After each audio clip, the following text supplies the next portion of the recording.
tagal ko siyang tinatago at naging routine ko na everyday for the past year na itago siya.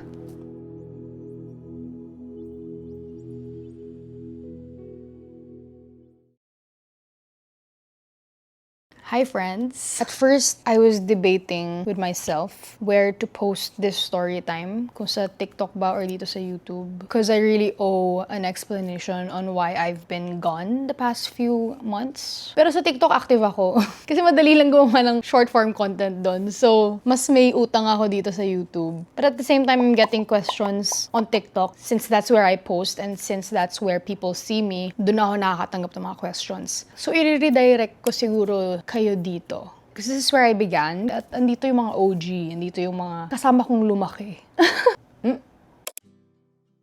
I got ear surgery done on my left and on my right. Keloids grew. 4 keloids to be exact. If you're not familiar what keloids are, they're scars. They're like excess skin tissue. Girl, I don't even know what I'm saying. It's called a scar, but it's on the surface. As in, it starts as a small bump, tapos it grows. Caused by various stuff. Well, yung sa akin, over here, at yung dito sa lobe ko, they were caused by my piercings. What's ironic about this is I had this done last pandemic pa. So, like, 5 years ago. Syempre, hindi man siya keloid agad. It started as a small bump na parang iba-brush off mo na lang. Kasi nga, kala mo pimple na mag-fade away din as time passes. Early 2024, I noticed this one at yung sa lobe ko kasi sila yung mga visible sa akin. Parang, okay, noong una nga parang gusto ko siyang tusukin. Tapos alam mo yung pipisilin mo lang. Parang pimple lang talaga kasi kala ko there's pus inside. Pero ayun nga, it just stayed there for a long time until lumaki siya. At parang ako,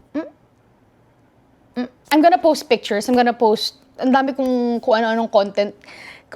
Ganun po tayo dito, content lahat. So, months went by at I'm gonna be honest with you, yun yung pagkukulang ko. Hinayaan ko lang talaga siya. Cause hindi man masakit. Parang it was too small for me to put so much effort to it. Parang I have other stuff to worry about at that point. Flashback to early this year, January, that's when I started to feel the other one sa likod ng ear ko. All the others lumaki. I mean, siguro nag-double ng size nila. They're still technically small, pero diba, dahil maliit na nga yung tenga mo, tapos may ganun. There was this one night, alalang-alala ko pa, natutulog ako naka-side view. So, ganyan, ito yung unan. Tapos parang, naiilang ako, parang ano yun? Bakit parang may bato? Sa pebble, to be exact, hindi man bato. Oy. Pagtingin ko sa mirror, pinanto ko yung tenga ko, meron din pala sa likod. And I never got a piercing there. So parang, oh no, magsispread ba to? Yun agad yung naisip ko, parang, ano to, dumodoble sila. Bakit ganun? So meron dito sa harap na lobe, meron sa likod na lobe na parang nagdamayan sila. Gusto ko sanang i-explain, hindi ko na lang sabihin yung mga terms kasi papahiya ko lang sarili ko. Pero ayun, yung skin tissue ko, na-trauma siya dahil nag-pierce nga ako dito. So hindi ko lang talaga siya napapansin. It got bad and starting last January, I went to like 5 different dermatologists. Yung iba, sasabihin pwedeng i-inject pa, parang may steroid or something. It's going to flatten up, but then it's gonna go back in a year or in a few months. Andyan na ulit siya. Sure, kayang gawin yun. Unang-una, hassle. Pangalawa, I'm just gonna do that for the rest of my life. G ka ba dun? What if there's something bad? Feeling ko kailangan niya ng biopsy. Kailangan niya talagang maalis. Yun na rin naman sinabi ng mga doktor ko, kaya hindi ko ginawa yung injection. Kasi sabi, medyo alarming na. Ang laki na niya at it's not aesthetic. Hindi man ako sinasaktan ng mga keloid na to, pero it affects my day-to-day life. And I've been hiding this since last year. So there was this one dermatologist that referred me to this plastic surgeon. She's super nice. I love her. Nagpa-check up ako at yung plano niya for me was to have it excised. Hiwa. Tapos I have to undergo radiation for the cell to vanish. That's the simplest way I could interpret what she said. Kailangan kong mag-undergo ng radiation for 3 days para hindi na bumalik. Patayin na natin yan. Siyempre, game ako na mawala yung scars ko sa tenga. Pero for anyone naman, mahirap na basta maglabas lang ng malaking pera for surgery and for radiation. Which both I've never done in my entire life. Hindi naman sa kinakahiya ko yung nangyari sa akin, but parang mapapaisip din ako na, was that because of my carelessness? Because no one wants to get keloids intentionally, di ba? Tagal ko siyang tinatago at naging routine ko na everyday for the past year na itago siya. Wait, break time. Hello friends. As I'm currently editing this video na pinapanood nyo ngayon, napansin ko lang na I missed out on some crucial information. I think I just brushed through the part where I underwent radiation and how it's affecting my day-to-day life post-procedure. Radiation, I think, is something I will never completely understand. Masyado siyang scientific sa akin. Based on my experience, post-radiation is the hardest part. Mas mahirap pa tong pinagdadaanan ko after than the surgery itself. It hasn't been a month since the procedure, pero ramdam at kita ko yung mga symptoms or yung mga effects of radiation. Number 1 is hair loss. This is gonna be very vulnerable of me. I've been losing my hair over here and over here. It doesn't look so bad right now kasi makapal talaga yung buhok ko. Pero the amount of hair I lose every day, I know it's normal and I have to go through this. Nakakalungkot lang. Sorry. Sorry if I'm getting a little bit emotional. Nag-PMS din ako, okay? Gets nyo na agad yun. Some of you may already know na just this year, last Feb, I've started doing commercials. Hindi lang ako basta digital content creator, but I'm also a commercial model. Basically, my job revolves on my appearance. So, nasanay na lang ako na tuwing may hairstylist or pag may event or pag may audition or may shoot, I have to explain to every single person what happened to my ear. Parang may disclaimer ako palagi bago nila hawakan yung buhok ko or bago nila ako make-upan or bago nila ako i-clip. Meron lagi akong parang disclaimer na meron po akong ano dyan, baka na lang po matamaan, hindi naman po masakit, pero baka lang magulat kayo. Para sa akin, jump scare kasi siya na parang, ay, ano nangyari dyan? So, unahan ko na yung mga tanong lagi ng mga tao. And that happened for months. Medyo na-delay din yung surgery ko because I have to visit 2 doctors for that. I mean, I have to schedule 2 procedures for that, and that's a week and then weeks of recovery. I'm still at that recovery state, as you can see. Not that I regret doing my commercials, pero pag nag-audition, it's not just one day. Like, it's an entire process. So, I have to reschedule. Until natuloy na lang siya early July of this year, 2025. Akala ko makakapag-bounce back agad ako sa work. Like, makakabalik agad ako sa mga auditions ko. Akala ko tapos na yung pag-explain ko sa mga tao sa kung ano nangyari sa tenga ko. And now, it's a different thing I'm dealing with. Hindi mabilis humaba yung buhok ko. I know, hindi pa siya malala. Pero kasi, it's only beginning. Every time I comb my hair, every time I wake up, every time I move, I leave hair wherever I go. And this is something new kasi sa akin. Never ko problema yung hair fall. Kaya, I just want it over. And by the way, I'm doing something about it. I no longer use too much heat on my hair. I temporarily switched my products to non-harmful ones. Puro baby products yung products na gagamitin ko. Second effect was nausea. This one I don't feel anymore. Pero kung kilala niyo kasi ako, I really hate the feeling of vomiting or doing the act. I think I have emetophobia, which is the fear of vomit. Ayoko talaga nakakakita, nakakarinig, nararamdaman, lalo na yung suka. For a week straight, talagang hinuhold ko talaga sa loob. Ayoko. I hate vomiting. I hate spitting out food. And lastly, dizziness and headache na bigla-bigla na lang dumadating. Palagi akong may dalang painkillers, meron ako laging Biogesic in my bag. And yeah, just praying. The surgery wasn't really bad since ang daming tinurok na anesthesia. Tinurok talaga. It was almost 2 hours lang. My doctor and her nurses were very, very professional. They made sure na komportable ako nung ginagawa yung excision. Kasi nga, alam kong hinihiwa nila. Alam mo yung ginagawa niya dyan. Tapos di mo nakikita. Nagkakwentuhan kami ng doktor habang nag-surgery. I mean, very light lang naman. Pero there was this one conversation. I mean, there was this one topic lang. Sabi niya lang na, it's a good thing that your self-esteem is still intact. And I was like, opo, naiilang lang naman po. Parang ganun. Parang nakaharap, do I have a choice? Parang ganun yung ano ko. I don't want to expose other people na nagkaroon din ng ganito. But nakwento niya nga na yung iba daw, pag nagkaka-keloid anywhere na very visible, they really get depressed. And pagkatapos ng procedure, nung natanggal na, like, they're back to their normal selves. Looking back at my case, siguro dahil very gradual lang siya. At hindi naman siya yung kitang-kita. Ba't ako naiiyak? Kakasabi ko lang, hindi ako na-depressed. Bakit mukhang depressed? hindi rainbows and butterflies agad after the surgery. In fact, it's taking a toll on me more. I don't want to ruminate on it kasi ano magagawa nun, diba? I just distract myself. Even if I'm the introverted type of person, talagang fina-force ko yung sarili ko na mag-spend time with my friends, my family. I do find comfort in my own company, but I don't think this is the best time for me to just dwell on all of this on my own. I wouldn't say I'm super happy or I'm so lucky. I just gave myself some grace na hindi ko naman talaga yung kasalanan. Would I have done something differently kung alam ko na as a genes pala namin or as a genes ko, hindi na ako madadami, nagpo-form ako ng keloid. Kung alam ko lang na ganun yung gagastusin ko para lang magmaganda. Siyempre, hindi ko tutuloy yung mga piercings ko or whatever I put in my body. It's not worth it. But what I don't regret is how I allowed myself to just live and try things. Because at the end of the day, that's what life is all about. Trial and error. Finding what suits me, finding what doesn't. Kaya sa lahat ng mga nagbabalak na magpa-pierce or sa mga may piercing ngayon, syempre huwag kayong matakot. I'm just here to tell you guys, maybe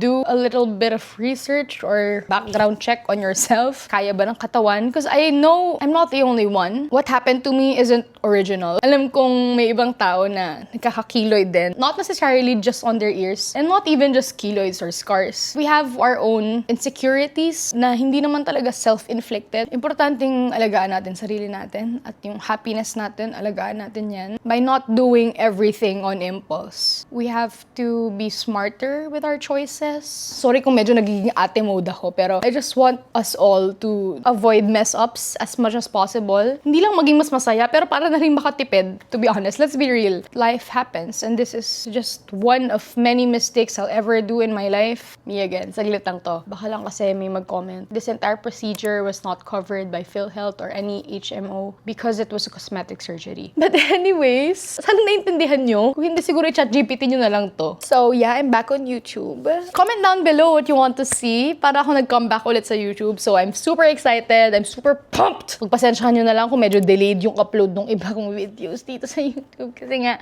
ngayon lang ako nagka-time ulit makapag-edit. Kung meron kayong gustong i-share down below ng mga experiences nyo na tingin nyo makakatulong or gusto nyo lang i-share, share nyo lang. Go ahead. Kung wala man kayo natulungan ng ibang tao, natulungan nyo ako. And I'd love to give you guys comfort as much as I could. Kung may paki pa kayong natitira, for the rest of my video, I'm just gonna put some documentation nung journey ko.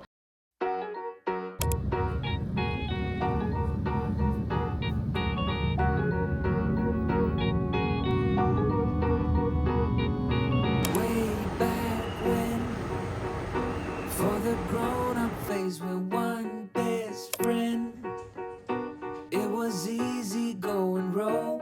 Life was anything but fair, but somehow we didn't care.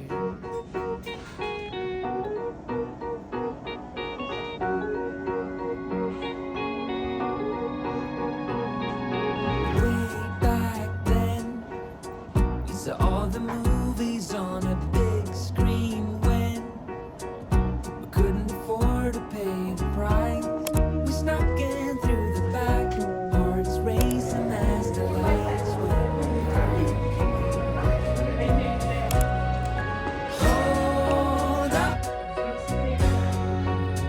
when did we grow up? Trigger warning, blood. Masakit. Day 2 sa hospital. But day 1 for my radiation. 1 out of 3. Bawal din ba sa inyong tenga ko? Or my bandages. So, katawan lang po ang naliligo. Okay. My hospital's in Makati. I'm scheduled at 9:40 a.m. But it's only 6 a.m. Pero pupunta na kami. Pupunta na ako. Kailangan ko din kumain. Kasi kailangan ko inumin yung gamot ko. Wala pong problema doon. So, itong AirPods ko today, nabili ko sa Japan. As you can see, asymmetrical siya. Hindi kayo marinig siya. Way back now, I watched him in the yard and wonder how the world still feels that wide. Skin knees and open skies, no fear behind their eyes.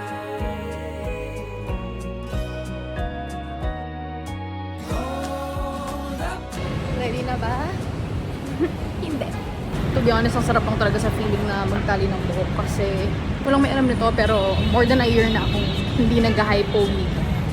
Kasi lahat ng tali ko nakatakip yung tenga ko kasi nga para makaiwas sa mga tanong.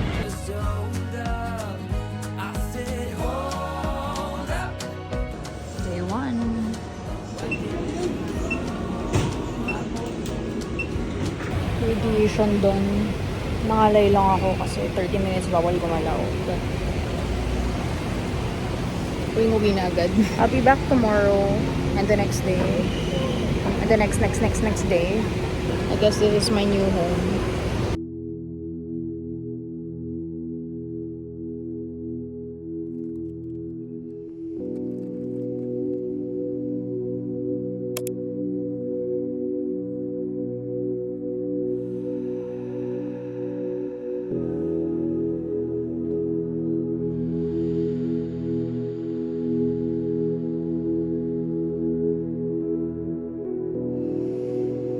Day 2.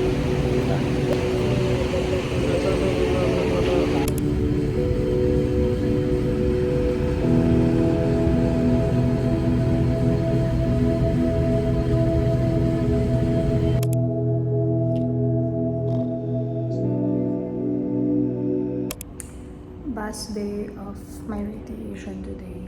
Nagising ako na nauseous pa din. So I just drank my meds at nag-breakfast.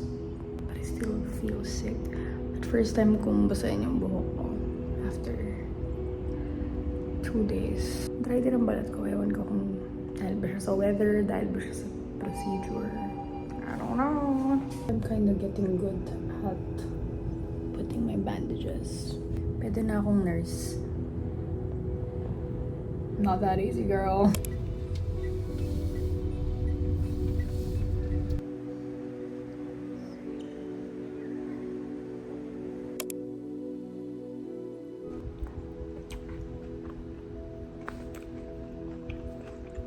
Hello, friends. Excuse me, baka ako ng lunch, sorry. Kain ka na rin. It's already my 4th day back from the hospital. Next week, tatanggalin na yung mga tahi ng surgeon ko. What a ride! First time kong mag-CT scan, first time kong operahan, first time kong mag-radiation. Parang pagod lang ako since the day of the surgery. And it's funny kasi mas mahina ka after the radiation. Like, kasi pag andun, ginaganon yung mukha ko. You wear this mask to protect your face from the radiation. Kasi nga, ito lang naman yung kailangan irradiate. Hindi ko lang kung tama yung term na yun. You lay down for 30 minutes. You can't move. Kakapon nakatulog ako. Eh, nung nagising ako, nag-twitch ako. Kasi, parang gawin na. So, I don't know. Sana walang maling nangyari. Yeah, I feel so tired. At ang sakit din ng dito ko. Sakit ang panga ko. Kasi na-affect. Pag ako yung nag-explain, ipapahiya ko lang sarili ko. Ngayon, kaya ko pang umuya ng maayos. Maya-maya siguro, mararamdaman ko na naman yung side effects. And I've also been so dizzy. Umiinom din ako na kung ano-anong gamot. I'm on antibiotics. I put cream 1 to 2 times a day. I have this entire Tupperware of, tools to heal myself. Tape, the cream, bandages, gamot ko sa bag ko. As much as I want to move and walk around kasi yun naman yung exercise na pwede kong gawin. It can't really last too long kasi nga nahihilo ako. Dahil last day na to, sana hindi na ako mahilo-hilo the next few days. I'm also taking this time to slow down a little bit kasi wala rin naman akong choice. Just catch up on some editing, catch up on myself. And then blabber na ulit! Bakbaka na ulit pagkatapos nito. Belo lang. Okay? Removal day. Ako mag-isa.